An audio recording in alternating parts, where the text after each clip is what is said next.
Assalamualaikum warahmatullahi wabarakatuh. Saya Profesor Dr. Samsia Badruddin MSI akan menjelaskan topik yang cukup penting, yakni telaah kritis terhadap artikel ilmiah di bidang sosiologi. Dalam dunia akademik, khususnya di bidang sosiologi, membaca artikel ilmiah bukanlah sekadar aktivitas memahami teks. Membaca artikel ilmiah adalah sebuah proses intelektual yang menuntut ketajaman berpikir, kedewasaan akademik, serta kemampuan untuk menilai secara objektif dan metodologis. Oleh karena itu, kemampuan melakukan telaah kritis terhadap artikel ilmiah menjadi salah satu kompetensi paling penting bagi mahasiswa magister, doktoral, dan juga dosen. Pada video pembelajaran ini kita akan membahas secara mendalam bagaimana melakukan telaah kritis terhadap artikel ilmiah di bidang sosiologi dengan menerapkan prinsip penilaian akademik yang objektif, sistematis, dan berbasis pada metodologi ilmiah. Materi ini tidak hanya penting untuk kepentingan perkuliahan, tetapi juga sangat relevan dalam menyusun tesis, disertasi, penulisan artikel jurnal, serta ketika Anda diminta menjadi reviewer atau penelaah karya ilmiah. Telaah kritis bukanlah aktivitas mencari-cari kesalahan penulis. Telaah kritis adalah proses ilmiah untuk menilai kualitas pengetahuan yang diproduksi, menimbang sejauh mana argumen dibangun secara logis, apakah data yang digunakan valid, dan apakah kesimpulan yang dihasilkan benar-benar dapat dipertanggungjawabkan secara akademik. Bagian 1. Hakikat telaah kritis dalam sosiologi. Dalam sosiologi, artikel ilmiah merupakan sarana utama untuk mendiskusikan realitas sosial, menjelaskan dinamika masyarakat, dan mengembangkan teori-teori sosial. Karena itu, setiap artikel sosiologi sesungguhnya membawa klaim ilmiah tertentu tentang bagaimana masyarakat bekerja, berubah, atau dipertahankan. Telaah kritis adalah proses evaluatif terhadap klaim-klaim tersebut. Seorang pembaca kritis tidak hanya bertanya apa yang diteliti, tetapi juga bagaimana penelitian itu dilakukan dan mengapa penulis mengambil pendekatan tertentu. Disinilah perbedaan antara membaca biasa dan membaca secara kritis. Membaca biasa cenderung menerima informasi apa adanya, sedangkan membaca kritis menempatkan pembaca sebagai mitra dialog intelektual yang aktif.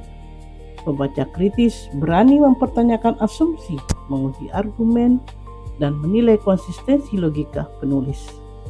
Dalam konteks sosiologi, telaah kritis juga harus mempertimbangkan kompleksitas realitas sosial.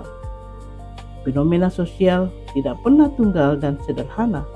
Oleh karena itu, artikel ilmiah yang baik harus mampu menunjukkan kepekaan terhadap konteks struktur sosial, relasi kuasa, serta dinamika historis yang melingkupinya. Bagian kedua, prinsip dasar telaah kritis akademik. Telaah kritis yang baik harus berlandaskan pada 3 prinsip utama: objektivitas, sistematika, dan metodologi ilmiah. Pertama, objektivitas. Objektivitas berarti menilai artikel berdasarkan kualitas ilmiahnya, bukan berdasarkan siapa penulisnya, dari institusi mana ia berasal, atau apakah topiknya sesuai dengan preferensi pribadi kita. Dalam dunia akademik, sangat penting untuk menghindari bias konfirmasi, yaitu kecenderungan menerima argumen yang sejalan dengan pandangan kita dan menolak argumen yang berbeda. Aktivitas juga menuntut kejujuran intelektual. Kita harus berani mengakui ketika sebuah artikel memiliki kekuatan meskipun mungkin tidak sejalan dengan prosesi teoritis kita. Sebaliknya, kita juga harus berani menunjukkan Meskipun artikel tersebut berasal dari jurnal yang bereputasi tinggi. Kedua, sistematis. Telaah kritis harus dilakukan secara terstruktur. Artinya kita tidak menilai artikel secara acak, tetapi mengikuti alur logis dari bagian ke bagian, mulai dari abstrak, pendahuluan, tinjauan literatur, metodologi, hasil pembahasan, hingga kesimpulan. Pendekatan sistematis membantu kita melihat apakah ada konsistensi antar bagian artikel. Banyak artikel tampak kuat di awal, tetapi melemah pada bagian metode atau analisis. Tanpa sistematika, kelemahan seperti ini sering terlewatkan. Ketiga, berbasis metodologi ilmiah. Penilaian kritis harus menggunakan standar ilmiah yang jelas. Kita tidak boleh mengkritik artikel hanya berdasarkan selera atau opini pribadi. Setiap kritik harus memiliki dasar metodologis, baik dari perspektif kuantitatif, kualitatif maupun pendekatan campuran. Bagian ketiga, langkah awal membaca abstrak secara kritis. Abstrak adalah pintu masuk utama artikel ilmiah. Pada bagian ini, pembaca kritis harus mampu menangkap esensi penelitian secara cepat dan akurat. Pertanyaan yang perlu diajukan ketika membaca abstrak antara lain, apakah tujuan penelitian dinyatakan dengan jelas? Apakah metode penelitian disebutkan secara spesifik? Apakah hasil utama disampaikan secara ringkas dan jujur? Apakah ada klaim yang terlalu berlebihan? Abstrak yang baik harus mencerminkan keseluruhan isi artikel. Jika abstraknya menyatakan penggunaan metode kualitatif mendalam, tapi ternyata penelitian hanya didasarkan pada beberapa kutipan wawancara yang dangkal, maka sejak awal sudah muncul indikasi masalah metodologis. Bagian keempat, menelaah pendahuluan dan rumusan masalah. Bagian pendahuluan berfungsi untuk meyakinkan pembaca bahwa penelitian yang dilakukan memang penting dan layak. Dalam telaah kritis, kita harus menilai apakah penulis berhasil membangun argumentasi urgensi penelitian secara logis. Pendahuluan yang kuat biasanya diawali dengan pemaparan fenomena sosial yang nyata, didukung oleh data empiris, baik statistik maupun hasil penelitian terdahulu. Penulis kemudian menunjukkan adanya kesenjangan pengetahuan atau research gap yang belum terjawab. Pembaca kritis perlu bertanya, apakah masalah penelitian dirumuskan secara jelas? Apakah penulis hanya mengulang penelitian sebelumnya atau menawarkan perspektif baru? Apakah konteks sosial dijelaskan secara memadai? Dalam sosiologi, pendahuluan yang lemah seringkali ditandai dengan uraian yang terlalu umum, normatif, atau penuh jargon tanpa data pendukung. Selanjutnya, saya Profesor Dr. Samsia Badrudin akan menjelaskan bagian kelima, menilai tinjauan literatur dan kerangka teoritis. Tinjauan literatur dan teori adalah jantung analisis sosiologi. Disinilah penulis menunjukkan penguasaan terhadap diskursus akademik yang relevan.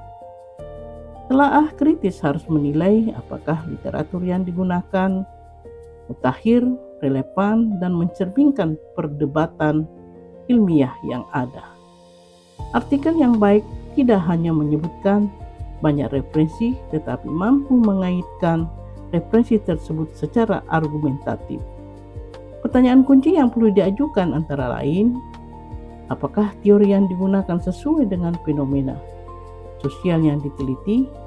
Apakah teori hanya dipaparkan atau benar-benar digunakan sebagai alat analisis? Apakah ada bias teoritis yang tidak disadari? Seringkali ditemukan artikel yang mencantumkan teori hanya sebagai formalitas tanpa benar-benar mengintegrasikannya dalam analisis data. Dalam telaah kritis, hal ini perlu dicatat sebagai kelemahan konseptual. Bagian keenam, telaah metodologi penelitian. Metodologi adalah pondasi keabsahan penelitian. Oleh karena itu, bagian ini memerlukan perhatian khusus dalam telaah kritis. Untuk penelitian kuantitatif, pembaca harus menilai apakah desain penelitian sesuai dengan tujuan, apakah teknik sampling tepat, apakah ukuran sampel memadai, serta apakah instrumen penelitian valid dan reliable. Sementara itu, untuk penelitian kualitatif, fokus penilaian terletak pada kedalaman data, proses pengumpulan data, teknik analisis, serta upaya menjaga kredibilitas seperti triangulasi dan refleksivitas peneliti. Pertanyaan penting yang perlu diajukan, apakah metode yang dipilih mampu menjawab pertanyaan penelitian? Apakah penulis menjelaskan prosedur penelitian secara transparan? Apakah ada potensi bias yang tidak diantisipasi? Metodologi yang lemah akan menghasilkan temuan yang rapuh, betapapun menariknya topik yang dibahas. Bagian ketujuh, menelaah hasil penelitian. Bagian hasil penelitian seharusnya menyajikan temuan empiris secara jujur dan sistematis. Dalam telaah kritis, kita perlu memastikan bahwa hasil yang disajikan benar-benar berasal dari data, bukan dari asumsi penulis. Pada penelitian kuantitatif, pembaca harus menilai apakah analisis statistik dilakukan dengan benar dan apakah hasilnya dilaporkan secara lengkap. Pada penelitian kualitatif, perlu diperhatikan apakah kutipan informan relevan dan mendukung tema yang dibangun. Hasilnya yang baik disajikan secara jelas, tanpa mencampurkan interpretasi yang berlebihan. Bagian ke-8, telaah pembahasan dan interpretasi. Bagian pembahasan adalah ruang dialog antara data dan teori. Disinilah kualitas intelektual penulis benar-benar diuji. Pembaca kritis harus menilai apakah penulis mampu mengaitkan hasil penelitian dengan teori yang digunakan, serta membandingkannya dengan penelitian sebelumnya. Pembahasan yang baik tidak hanya mengulang hasil, tetapi memberikan makna dan interpretasi yang lebih luas. Kita juga perlu melihat apakah penulis mengakui keterbatasan penelitian. Pengakuan terhadap keterbatasan bukanlah kelemahan, melainkan tanda kedewasaan akademik. Bagian ke-9, menilai kesimpulan dan kontribusi ilmiah. Kesimpulan harus menjawab rumusan masalah dan tujuan penelitian secara konsisten. Dalam telaah kritis, kita harus memastikan bahwa kesimpulan tidak melampaui data yang tersedia. Selain itu, kita perlu menilai kontribusi ilmiah artikel tersebut. Apakah artikel memperkaya teori sosiologi? Apakah memberikan perspektif baru terhadap fenomena sosial? Apakah membuka peluang penelitian lanjutan? Artikel yang baik selalu meninggalkan jejak kontribusi sekecil apapun bagi perkembangan ilmu. Bagian ke-10, etika dalam telaah kritis. Telaah kritis harus dilakukan dengan etika akademik. Kritis akan diarahkan pada argumen dan metode, bukan pada pribadi penulis. Bahasa yang digunakan harus profesional, dan konstruktif. Etika juga menuntut kejujuran intelektual dalam menyusun ulasan, serta menghindari plagiarisme dalam bentuk apapun. Sebagai penutup, telaah kritis terhadap artikel ilmiah bukan hanya keterampilan teknis, tetapi juga sikap ilmiah. Ia melatih kita untuk berpikir jernih, adil, dan bertanggung jawab dalam memproduksi maupun menilai pengetahuan. Bagi mahasiswa sosiologi, kemampuan ini akan menjadi fondasi dalam menulis tesis dan disertasi yang berkualitas. Bagi dosen dan peneliti, telaah kritis adalah bagian dari tanggung jawab akademik untuk menjaga mutu ilmu pengetahuan. Semoga melalui video pembelajaran ini, Anda tidak hanya mampu membaca artikel ilmiah, tapi juga mampu berdialog secara kritis dengan pengetahuan yang dihasilkan oleh komunitas ilmiah. Terima kasih dan selamat melanjutkan perjalanan intelektual Anda.